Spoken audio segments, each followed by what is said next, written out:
नमस्कार मित्रों, मैं डॉक्टर रसिक गुप्ता TV9 डिजिटल के माध्यम से समस्त देशवासियों को नववर्ष 2024 की शुभकामनाएं देता हूं और कहता हूं कि 2024 की उमंग, कविताओं के रंग, तो कविताओं के रंग लेकर के, अनेक रंग लेकर के हम आपके बीच में आए हैं।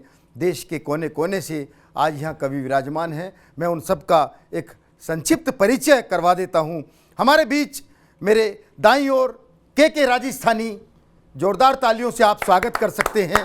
के राजस्थानी जी बहुत हास्य के कवि हैं, बड़े कवि हैं और मुझसे कह रहे थे कि पत्नी इज्जत नहीं करती। मैंने कहा के भाई एक बात बताओ, उन्होंने पिता को छोड़ा तो ससुर मिले, माँ को छोड़ा सास मिली, भाई को छोड़ा देवर मिला, ऐसा क्या छोड़ा जो पति मिला? बोले जी कुछ भी नहीं। मैंने कहा फिर फ्री में मिली हुई चीज़ की इज्जत कहाँ से होगी? तो जोरदार तालियों से आप स्वागत करें। और मेरे बिल्कुल बराबर में बैठे हैं देश के बड़े कवि विनोद पाल, जोरदार तालियों से आप स्वागत करें। और विनोद पाल जी के बारे में मैं आपको बता दूं कि मैं एक बार के राजस्थानी जी के साथ इनके घर गया, एक कार्यक्रम में जाना था। देखा के भाई ने कि विनोद जी अपने अंडरवियर बनियान प्रेस कर रहे थे। मुझसे बोले अरे भाई ये तो बहुत बड़ा कवि लगता है। मैंने कहा बड़ा कवि नहीं, इनके पास दो ही हैं, रात को सूख नहीं पाए। तो हास्य के बेजोड़ कवि विनोद पाल जी का हम स्वागत करते हैं TV9 डिजिटल के माध्यम से। और मेरे बिल्कुल बराबर में उल्टे हाथ पर जो बैठी हैं वो वीर रस की बड़ी कवित्री होती हैं। नाम होता है प्रीति अग्रवाल। जोरदार तालियों से आप स्वागत कर सकते हैं। मैंने तो प्रीति जी से पूछा, मैंने कहा प्रीति जी मार्केट में नया आईफोन आया है, आपने लिया? बोले नहीं, उतने पैसे में इलेक्ट्रिक स्कूटी ले ली, जिससे बात करनी हो घर चली जाती हूँ, सस्ता भी पड़ता है, चाय नाश्ता भी हो जाता है। तो मैं समझ गया कि एक दिन अग्रवाल समाज का नाम बहुत रोशन करेंगी, बहुत आगे जाएंगी प्रीति अग्रवाल। पुनः एक बार तालियां बजा दीजिए। और उनके बिल्कुल बराबर में जो बैठी हैं वो मंजू साकिया जी हैं, देश की बहुत अच्छी गीतकार, बहुत नया लिखने वाली कवित्री हैं। और एक दिन बाजार में इन्हें अपने साथ पढ़ने वाला स्टूडेंट मिला। उसने कहा मंजू जी पहचाना, हम साथ पढ़ते थे। मंजू जी बोली पढ़ती तो मैं थी, तू तो मुर्गा बनता था। एक लाइन में निपटा दिया भाई साहब, एक लाइन में निपटा दिया। लेकिन वो भी इतना बेशरम, इतना बेशरम, वो भी हाथ धो के इनके पीछे पड़ गया। वो तो उन्होंने मुंह धो के दिखाया, तब जाके मामला शांत हुआ। नहीं, इसका दूसरा मतलब है, मुंह धो के दिखाने का मतलब है पोल्यूशन बहुत ज्यादा है। जब इन्होंने मुंह धोया और इतनी गोरी लगी तो उसे लगा मैं इतना काला, इतनी गोरी, तब पीछा छोटा। तो लीजिए, हम नववर्ष का स्वागत करने के लिए तैयार हैं। और चार पंक्तियों में मैं समस्त देशवासियों को शुभकामनाएं देता हूं कि राम नाम में काम नहीं कुछ घाटन का। राम का नाम सुबह लो शाम लो दोपहर लो, कोई घाटा नहीं आने वाला। तब पढ़ता हूं कि राम नाम में काम नहीं कुछ घाटन का, मौका ये मिलजुल कर खुशियां बांटन का, और धूमधाम से आप विराजो राम लला, समय आ गया मंदिर के उद्घाटन का। समय आ गया मंदिर के उद्घाटन का। कि कला वो चीज है जग में कभी जो खो नहीं सकती। कला वो चीज है जग में कभी जो खो नहीं सकती। हंसाती हैं जो दूजों को वो आंखें रो नहीं सकती। हंसाना ही खुदाई है, हंसाना ही इबादत है, हंसाने से बड़ी पूजा जहां में हो नहीं सकती। हंसाने का काम, पूरी दुनिया को हंसाने का काम करते भाई के राजस्थानी जी। कि भर गई पूरी 4 बाल्टी सिर्फ तुम्हारे रोने से। भर गई पूरी 4 बाल्टी सिर्फ तुम्हारे रोने से, और देख तुझे चूहे भी भागे घर के कोने कोने से, और चल चल के गड्ढे कर देती समतल समतल सड़कों पर, और ओवरवेट लिफ्ट हो जाती एक तुम्हारे होने से। बढ़िया बढ़िया, ऐसी बात नहीं है जी। मैं तो एक ही बात कहता हूं कि धन दौलत या रुपया पैसा सोना काम नहीं करता। धन दौलत या रुपया पैसा सोना काम नहीं करता। माँ बापू का समझाना या रोना काम नहीं करता। और इसके आगे फेल सभी जंतर मंतर हो जाते हैं। इश्क विश्क में कोई जादू टोना काम नहीं करता। इश्क विश्क में कोई जादू टोना काम नहीं करता। तो हम क्रम को आगे बढ़ाते हैं। और मेरे बिल्कुल साथ में देश के बड़े हास्य कवि विनोद पाल जी विराजमान हैं। अनेक कवि सम्मेलनों में इनकी व्यस्तताएं रहती हैं। रात को 2-2, 2:30 बजे तक घर पहुंचते हैं। और हास्य के ऐसे जबरदस्त कवि एक दिन रात को 2:30 बजे घर पहुंचे। पत्नी फूकी बैठी थी, बड़ी परेशान है इनसे। बोली मुझे नहीं तुम्हारे साथ रहना, मैं मायके जा रही हूं। इन्होंने तुरंत जेब में से चॉकलेट निकाली। पत्नी बोली अच्छा मुझे मना रहे हो? विनोद जी बोले नहीं, शुभ काम से पहले कुछ मीठा हो जाए। बहुत अच्छे।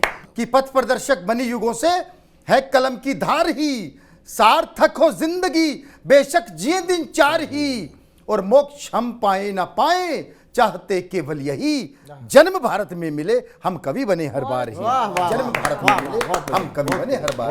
यही कामना हम सब कवियों की होती है, यही कामना विनोद पाल जी की है। विनोद पाल जी आए और कविताओं के रंग बिखेरे।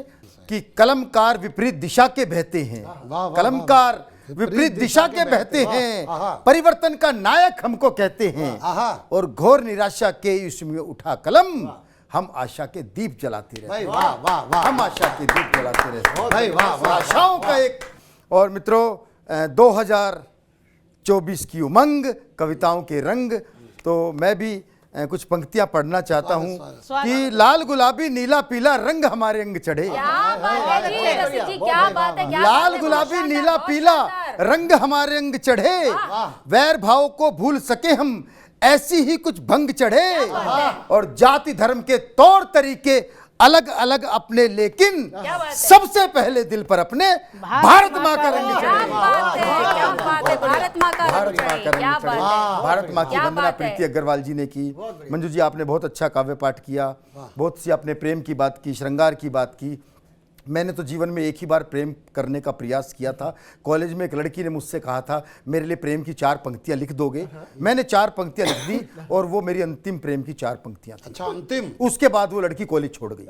कारण 4 पंक्तियां सुनिएगा, आनंद लीजिएगा विनोद जी। स्वागत जी, स्वागत। कि मुझे इश्क की ये बीमारी ना होती, मुझे इश्क की ये बीमारी ना, मुझे इश्क की ये बीमारी ना होती, तमन्ना कभी पूरी सारी ना होती, और झुलाता तुझे रोज बाहों में अपनी, अगर काश इतनी तू भारी ना होती। क्या बात है रसिक जी, क्या बात है। बहुत बढ़िया, बहुत शानदार, बहुत शानदार, बहुत शानदार, बहुत बढ़िया, बहुत बढ़िया, बहुत बढ़िया। उसके बाद मैंने प्रीति जी एक बार और प्रयास किया था, बस में जा रहा था, लेकिन वहां भी मेरे साथ क्या हुआ आनंद ले लीजिए उसकी मुन की 4 पंक्तियों का।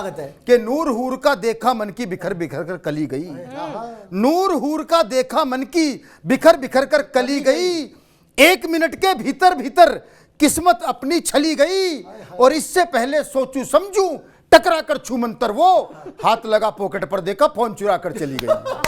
बहुत अच्छे। यही हो रहा है। बहुत शानदार। ये एक ही क्षेत्र ऐसा बचा था जिसमें महिलाएं अग्रणी नहीं थी। इस क्षेत्र में भी अग्रणी हो गई महिलाएं, लेकिन इसका ये मतलब नहीं कि जेब कतरों में देशभक्ति नहीं हो सकती।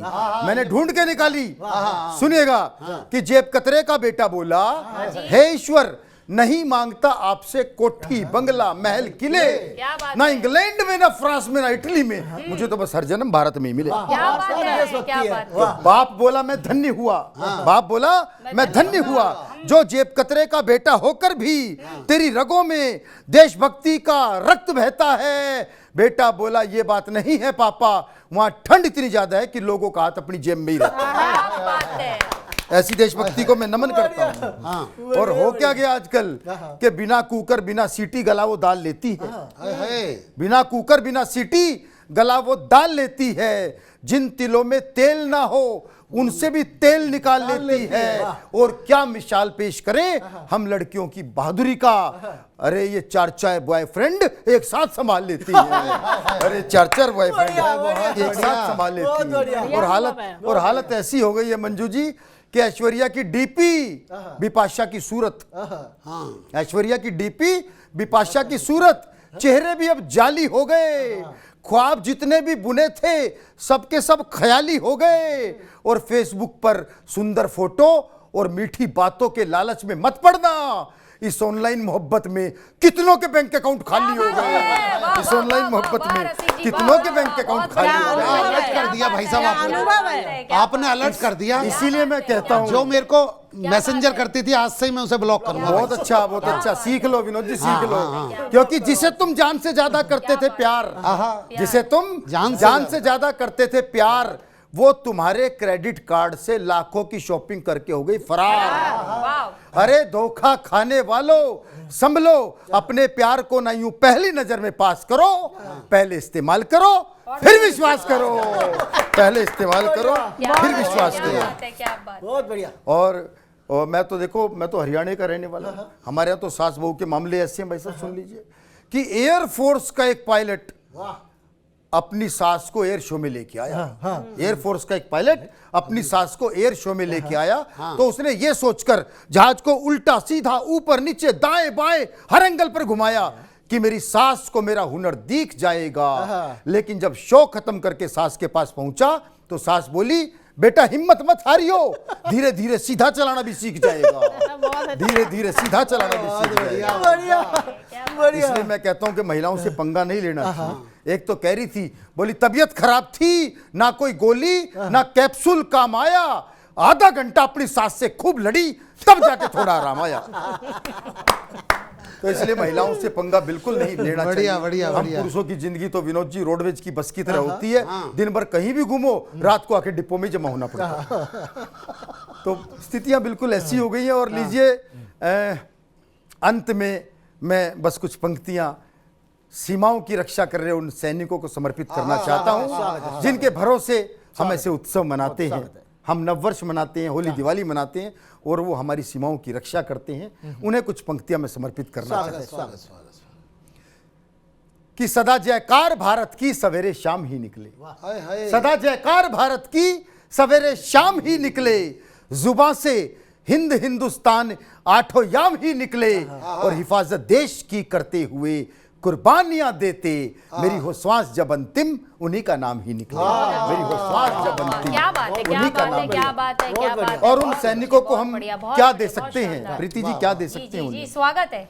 कि लिपट तिरंगा सैनिक लौटे कांधे पर धर लेना तुम, लिपट तिरंगा सैनिक लौटे कांधे पर धर लेना तुम, याद उन्हें करके आंखों में गंगा जल भर लेना तुम, और तीन रंग पर जिसने अपना तन मन सब कुछ वार दिया, उनकी पगधूली को मस्तक पर धारण कर लेना, उनकी पगधूली मस्तक पर धारण कर लेना। जिंदाबाद।